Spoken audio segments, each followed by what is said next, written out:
Is that where political and scientific leadership is? Are they looking at self-preservation?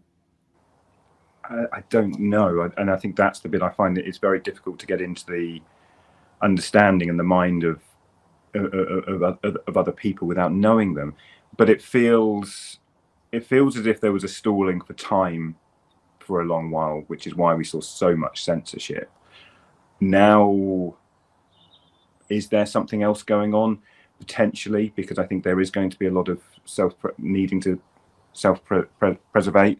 I think that you get to a point where you have to make a decision on certain things, which is, do I double down, or do I start to kind of listen to the other side more? And I think those are kind of, when you're looking at conflict in terms of escalation, it's where are we going to go? Are we going to go up and keep escalating, or actually are we going to come down? And I think that might be where we're at the moment. What is the strategy of leaders now? Are we going to keep going along with the narrative, or are we now going to put in certain mitigation? Are we going to see certain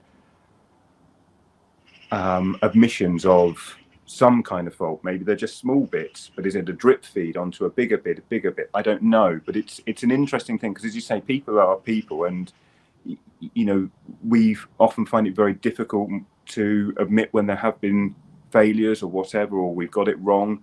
People often don't want to lose face, but also then you've got the bigger picture. And Jane, in your roles that you've had, you'll know that this is also going to be about big companies and government responses, and there's been a lot of money being pumped into this industry. So where does that take us as well? So there has to be those aspects that are taken into account of people's decisions. So even though it is driven by people, I think there are far bigger issues and stakeholders inside the process of escalation or de-escalation.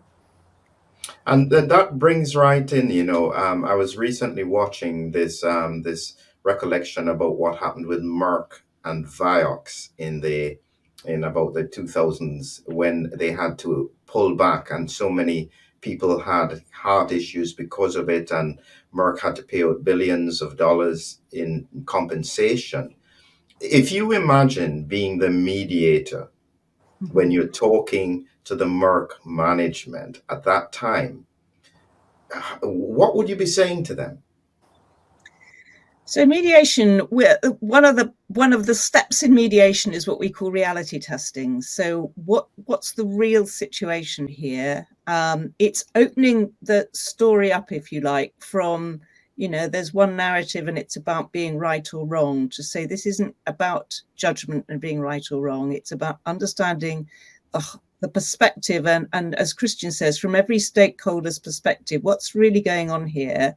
What are our options, and what are our criteria for choosing between those options? So, we could carry on with this narrative, and where would that take us? Where would that take us in the view of our reputation, in view of our shareholders? So it is taking into account all of those perspectives and then making a decision that works for the company in the long term. So I think, as Christian says, we all want to save face, and professionals want to save face more than anything.